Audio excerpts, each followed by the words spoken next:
After my mom's gold-digging boyfriend wanted me out, she kicked me out too. Now she wants back in my life after years of silence and no apology. I, 25, female, haven't been in touch with my mom for the last 5 years because she kicked me out when I was 20 to accommodate her new boyfriend. My mom's ex-boyfriend at the time, let's call him Rick, was a total gold digger, and he didn't even hide it.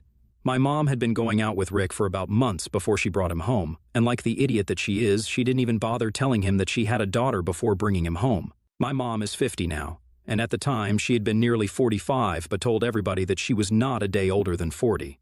It was a blatant lie, but she hid it well with fillers and Botox. I don't know exactly how old Rick was. He must have been in his early or mid-30, but not older than that. He was a moderately attractive guy, but my mom is also pretty attractive for her age, so at first I thought that they were a perfect match. But it was only until he opened his mouth and started talking about how great it was that mom had so much money of her own. He said that he liked the fact that she was a strong, independent, rich woman, and that's what made him want to be with her. I know that's what he said, but our massive house, with its spacious living room and very obviously expensive decoration, is probably what really made him want to be with my mother. It's no big secret that my mother was rich only because she had been left a lot of money by her parents. She was an heiress, and that's pretty much all that she was.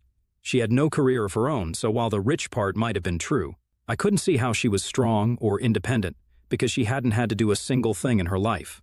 Her parents had built a company from scratch and made her rich, but after they passed away, the company went to her uncle, and he had been running it ever since. She had absolutely nothing to do with how the company operated, and neither did she have any interest in learning how to run it. As long as she got the money that she was supposed to, she didn't care about anything else. She mostly had hobbies, but she never did anything with any passion or focus to turn it into a real career. That goes for motherhood as well, because I'm pretty sure that it was a hobby for her, something she did because she was just bored. I know for a fact that, had it not been for her boredom, I wouldn't even have been born because she definitely would have terminated the pregnancy. So I'm kind of lucky that my mother is flighty and indecisive, because that's actually what led to me being born. I'm also lucky that my grandparents, unlike her, were decent people and raised me in her absence. My mom probably got bored of being pregnant midway and decided that she wasn't interested in being a mother. So, after I was born, she pretty much left me at my grandparents' most of the time and would spend the majority of her time partying or hanging out with her friends. No joke, as a child, I literally thought that my grandparents were my parents. I have no idea who my father is because my mom got pregnant after a one-night stand, and she didn't have any way to contact him, so she didn't. My grandparents, at least, were loving people and never made me feel the absence of my parents.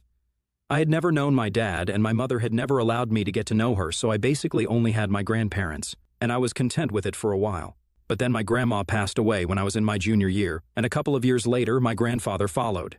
I was heartbroken because I felt like I had lost the only people who cared about me. Thankfully, I still had my uncle, and he did look out for me. Granted, he and I were never as close as I was to my grandparents, and we didn't even talk often. But he told me that he would be there for me, and he really lived up to it. I had never lived with my grandparents permanently. I had always lived with my mom, but I would visit them every weekend. My mom would barely even be at home most of the day, so I was okay with being alone at home after school because it gave me a lot of time to finish my homework and do whatever I wanted around the house. After my grandparents passed away, I moved to college, but I would come back home for at least one weekend every month and for the holidays. It was not because I wanted to stay in touch with my mother, but mostly because I wanted the comfort of my own home, and that was it. If anything, my mother's presence was something that I would just put up with whenever I came back. My mom had stayed the same my entire life, a shallow, self-centered, narcissistic socialite who cared about very little in the world. That stayed the same throughout my life, so she was pretty predictable to me. She had had several boyfriends, but predictably enough, she could never make it last with any of them. Sometimes it was just them being insecure because she had an amazing social life and was constantly out with other people.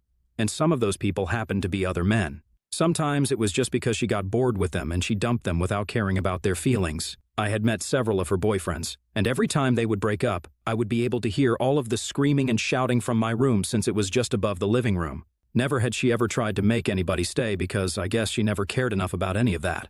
The first time that I was unable to predict anything was when she started dating Rick. With him, everything was different, and it was crazy that she wasn't able to sniff out that he was a gold digger because she was usually great at those things. I mentioned in the beginning that my mother had brought him home for the first time after dating him for 3 months, and it was the weekend, and I happened to be there. So when Rick saw me and I greeted him out of politeness, he seemed to be really confused because he hadn't expected me. Only then did my mother tell him that she had a daughter, and he seemed really put off by that, But that was only for a second, and then he went back to his usual charming self. But I was able to see through him, and I could instantly tell that he was not interested in my mother. He was just here for the money, and he made it very obvious. Throughout dinner, he could just not stop talking about how great it was for him that he had managed to find such a beautiful, independent woman and had even impressed her enough to get her to date him. I knew that he was trying to flatter her, and it was working. He put special emphasis on how rich my mother was because that seemed to impress him the most, and honestly, he could not have been more obvious if he tried. After we were done with dinner that day, my mother told me that she had invited him to stay with us for a couple of weeks because he had just been laid off at work, and he needed a place to go before his landlord evicted him. Suddenly, it all made sense why he had been buttering her up so hard. He only needed a place to crash, and my mother was his meal ticket. I wanted to warn my mom, but I usually never commented on her relationships because I thought she knew what she was doing. Also because we didn't have that sort of relationship where I could talk to her comfortably about these things. I didn't say anything because I wanted to give Rick the benefit of the doubt, not knowing that this decision would end up backfiring really badly. A couple of weeks passed, and I didn't go back home until the next month. My mother and I didn't stay in touch when I was at college, so I had no idea how things with her and Rick were going. But when I came back home the next month, I realized that Rick had pretty much made my mother's house his home and had turned the place into a total bachelor pad. My mother didn't even seem to have a problem with that. Everything was a mess, but my mom told me that there was no reason to worry because the housekeeper would have everything cleaned up by the next morning. And it was fair, but my mother had always been a bit of a neat freak, so it was surprising that she was allowing all of this. But I didn't say anything about it because, yet again, I didn't think that it was my place to comment on it. Rick and I didn't have any interactions throughout the weekend, and I barely even left my room, just like every other weekend before that. I only came back home for 2 days, and I had no intention of speaking to anybody at the time, so I stayed out of everybody's way and just minded my own business. The only time I would even go downstairs would be for meals, and even then, I would just take my food and go back to my room so I could eat by myself. Let me just make it very clear that throughout that weekend, I hadn't even spoken to Rick, but for some reason, he still had a problem with it and didn't like the fact that I had come back home. So the day that I was supposed to leave, my mother came into my room and told me that she wanted to talk to me about something important. That was surprising because usually my mother and I have nothing to talk about, so I knew it could only be bad news. And it was. She told me that she would appreciate it if I didn't come back home after that month because apparently Rick didn't feel comfortable having me around. He said that he just wanted it to be the two of them, and I had completely ruined the vibe by being there for the weekend. Apparently, he had believed that he and my mother had a nice rhythm going, and I had disrupted it by coming back home in the middle of the month. He just didn't get that bachelor vibe anymore and felt like he was being suffocated because it felt too much like a family, and he just wasn't ready for that yet. I could tell that he had been bluffing about all of it. He just wanted me out of the way, and was coming up with weird excuses to accomplish that. It was extremely insulting because this was my home first, and he was the one who was ruining the vibe by being here and messing up the place. So I decided to ask my mom when he was going to leave because he was not supposed to stay here permanently. She had said that he would just live here for a couple of weeks until he was able to find a new job and get back on his feet. Unfortunately, that was not the right thing to say because my mom flared up and said that it was none of my business. She told me that it was her house and that I was an adult, so I needed to clear out and stay away because she was serious about this guy and whatever he says goes. If he wanted me gone, then she would make sure that that's what happened. I didn't even try to fight it because I knew that it was pointless. But I did tell my mother that Rick was nothing but a gold digger and that she was going to regret kicking me out for him. She didn't seem to care, and neither did I, so I packed my things and left that day. For the next couple of months, until Christmas, I didn't go back home because clearly that was not my home anymore. But when Christmas rolled around and the winter break started, students were not allowed to live on campus anymore, so I decided to talk to my uncle instead. We had kept in touch, but we were not close, so it was really awkward for me to ask him for help. But the dorms were closing for winter break, and I needed someplace to stay. My grandparents had made sure that I had a college fund set aside for me, so all that was taken care of. But they hadn't anticipated this. When I called my uncle, he told me that I could live with him and his family for a while. I was really grateful to him, and always will be, for opening up his home to me and making me feel like a part of his family. We connected, and he also told me that the reason he had never tried to build a relationship with me was because of my mother. The two of them didn't have a great relationship growing up, and he felt weird trying to talk to me or make me a part of his family because he felt like that would offend his sister or something, and he just didn't want the drama. So, as long as I was taken care of, he decided that he was going to stay out of the way. But now that his sister had kicked me out, he had to get involved because he couldn't allow me to be homeless or something. We had a real heart-to-heart conversation, and since then, he's been my only family. His wife is the sweetest woman I've ever known, after my grandmother, and his kids are basically the brothers that I never had. After that particular Christmas, I started spending a lot of time with my uncle's family and basically became a part of it. After I graduated from college, I needed a place to live for a bit until I found a job and had money of my own. And that's the time that I found out that my mother and Rick had broken up shortly after she kicked me out. I didn't know the exact reason why, but most people said that it was because Rick had been cheating on her with another woman. It was ironic because she had kicked me out so she could live a different sort of lifestyle with Rick, but as it turned out, all that had been for nothing. Eventually, however, my mother, being the egotistical narcissist that she is, didn't reach out to me to apologize after the breakup. And I'm glad that she didn't because I had nothing to say to her anyway. We were done after that point. My uncle and his family were the only family that I had. I had never needed my mother before when my grandparents were alive, and now that I had my uncle, I didn't need her anyway. Years have passed since then. I've not been in touch with my mother for a really long time, and a lot of things have changed for me as well. Now I'm married and have a child of my own. 2 years ago, I met my husband John, male, at this job that I was working after graduation. It was supposed to be a short stint, and I didn't think that John and I would end up together, but here we are, 2 years later with our daughter. My daughter was born just months ago, and I already love her more than anybody else. She is the joy of our life and makes it all better. And that's why I made the grave mistake of posting about it on social media. Throughout my pregnancy, I kept it all quiet, and nobody apart from John, my uncle, and a few of my close friends knew about it. I had never been too big on social media anyway because I'm a strong believer in the evil eye, but after my daughter was born, I just couldn't help myself, and I felt like I had to announce it to the world. That turned out to be a big mistake because that's how my mother found out that I was pregnant and had already given birth. She finally reached out to me after years of not being in touch. This happened last week, and I had mixed feelings about it, honestly. She reached out to me through an email and told me that a couple of my family members had told her about the baby, and she said that she was desperate to meet her granddaughter. It was a long email, and the first thing that I did was check if she had apologized to me at any point, but unfortunately she hadn't. It was pretty true to character and on brand for her to harp on and on about how difficult life had been for her after her breakup with Rick, and how she still has trust issues from that terribly toxic relationship. She talked about how lonely life had become for her because now everybody that she used to be friends with earlier had families of their own. Even if they didn't have a family, they had other hobbies and work to keep them busy. But that's not how she had lived her life, and it was difficult for her to get used to this at her age. She complained about how lonely she was all the time because she didn't have any family to talk to ever since I left, and her friends were all too busy for her all the time. So now, she wanted to fix things with me and, I don't know, get back in touch. She said that she was sick of spending every day alone and she was getting older, so she just couldn't do this anymore. She needed me to accept her back into the family again. That email, while it was sad, did nothing to melt me because I had decided that she was not going to be my mother a really long time ago, pretty much that day that she kicked me out for her boyfriend.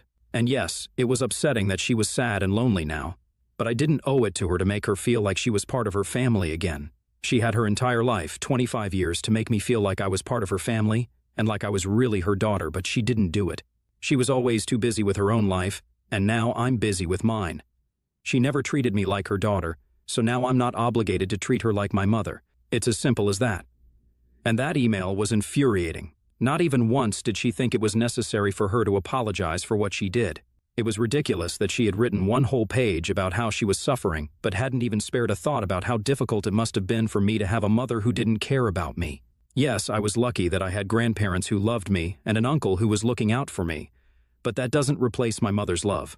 For years as a child, I used to wonder why I was not good enough for my mom, and I tried everything to win her over. I didn't give up until I was in middle school, and I finally realized that it was not my problem, it was her problem. But the years before that, I would never get them back. And I would never stop wondering why she ever even had me if she wasn't interested in being my mother. There was no apology for any of that. I could still be okay with that, but she didn't even think it was necessary for her to apologize for what she did years ago by kicking me out of her house. She knew that it would have been difficult for me because I wasn't very close to my uncle at the time, and my grandparents were long gone, but she didn't seem to care about any of it. She only cared about her and Rick and their happiness. After reading that email, all the anger and frustration I had been allowing to build up inside of me just bubbled up to the surface. Instead of just ignoring the email, I decided to respond to it. And let me just tell you guys, it was not a nice email that I wrote out to her. I called her all sorts of derogatory names and said that she was not even fit to be a part of society, let alone be a mother. I said that I would have rather preferred being an orphan than being born to somebody like her who had no respect for herself or anybody else. I said that she had deserved Rick because just like her, he was also shallow, stupid, and selfish. It was a pity that the two narcissists didn't end up together because they really should have. I said that I was never going to allow her to meet my family because, while we might be related by blood, I had nothing to do with her and I wanted to keep it that way. I sent a very angry email without bothering to hold back, and of course my mom was pretty shocked and upset because of it. Within a few hours of that email, I heard back from her, and she said exactly what I had thought just a few minutes after sending that email. She said that if I was that mad at her, then I shouldn't have responded to her email at all instead of saying such horrible things to her. She told me that she knew she had made a lot of mistakes as a mother, but this was her trying to make the situation better between us by reaching out to me after so many years and trying to be a part of her granddaughter's life. But if I didn't want that, I could have just said so instead of taking things so far and saying such horrible things to her. Honestly, I feel like a kind of jerk because of the things that I said. It wasn't even as though I had used nice language in that email either. It had been a really nasty, curse-filled email, and I really regret sending it. I could tell from her response that she was very upset and angry, and I feel kind of bad because I know for a fact that she is really old and lonely now, and that email couldn't have been easy to receive. I feel like I owe her an apology, but at the same time, I don't want her to get the wrong idea. Update 1. Hey, thank you so much, guys, for all the love that you have shown us. My daughter is doing great, thank you for asking. John and I discussed the whole email with my mother, and we came to the conclusion that I do not owe her an apology. Maybe what I did was unnecessary, but it was not wrong. She had treated me like a stranger all my life, and now suddenly, since she was old and lonely, she wanted to play happy family with me because she had nobody else to turn to. None of that was fair. And what's worse is that she didn't even think that she needed to apologize to me first for what she did. So now, she can sit and complain all she wants, but it's not going to change the fact that she was a horrible mother, and I'm glad that I got rid of her. I don't think I would ever want to go back to being in touch with her, because even when I did live with her, it felt like I was living with a stranger. I never considered her my mother, so it would be really strange for me to introduce her to my daughter and call her grandma, because that was a right reserved for family, and she was not family. She never had been. I also talked to my uncle and aunt about it, and they feel the same way. They told me that I had no reason to feel guilty because my mother pretty much brought this upon herself. She has been disconnected from her family her entire life, not just from me but also from my uncle, and he thinks it's fair. I might have gone a little overboard with the email, but she shouldn't have expected anything else when she reached out to me 5 years after kicking me out of her house and then demanded to see my daughter. She didn't even bother to apologize, which is something that I will never forget or forgive. But anyway, I'm willing to let sleeping dogs lie and forget about the whole episode because I am genuinely not interested in her drama right now. The only thing that I want to do is be there for the one person who actually needs me right now, my daughter. I can't do that if I'm engaging with my mother, trying to argue with her, or trying to show her that she's wrong. It's pointless anyway, so she can continue to send me nasty emails. They're all going to spam anyway, and I won't even have to open them or read them. Update 2. So, I don't know why, but my mother thought that it would be appropriate to pay me a visit just 2 weeks after I told her that I was not interested in making things right with her. I was at home today because I'm on maternity leave right now, and John was out for work, so I didn't think much before opening the door when the bell rang. Unfortunately, I didn't check who it was outside because it was around the time that John usually comes home from work, so I just assumed it must be him. However, it was not him, it was my mother. I'm guessing that she must have asked some stupid relative of mine for my address, and they, like idiots, revealed it to her without thinking about the consequences. But as soon as I saw that it was my mother, I mustered all the strength that I had and shut the door. She was taken by surprise because, obviously, she had expected me to let her in since it was rude to kick somebody out once you had already opened the door. But I didn't care about being civilized or polite, I just wanted her away from me, and I was going to do whatever it took to accomplish that. She started screaming at me from the other side once I had locked the door and went absolutely ballistic. I was about to call the cops already when she decided that it would be a good idea to throw a rock through my glass window, so she did that and immediately ran away. Thankfully, my daughter was in her nursery and I was the only person near the door, but even I remained unscathed. The only thing that suffered, unfortunately, was my window. I called the cops immediately and pressed charges against her, so now I'm just waiting for this to blow over. She was not at all happy and kept screaming at me about how unfair and ungrateful I was. But honestly, I was just glad that nothing happened to me or my daughter. This was serious, and somebody could have gotten seriously hurt had they been near the door. So John and I have decided that we are going to file for a restraining order against her, and we are going to have to act soon. We've also spoken to my uncle and told him about it so he can take the necessary action as well and amp up security around his house. Update 3. Hi everyone. So, my mother got 6 months of community service and a huge fine that she had to pay for what she did. She also had to pay us for damages, and we were able to shell out quite a substantial amount of money from her. Honestly, if you ask me, she was only able to avoid any imprisonment because she is very well connected, and her lawyer is a shark. But anyway, that's none of our business since we got the money and also the restraining order, so for now, we have nothing to worry about. John and I had been considering moving to a bigger house anyway, and we think we're finally going to do it now. It's just going to be me and my family. Wish us luck, you guys.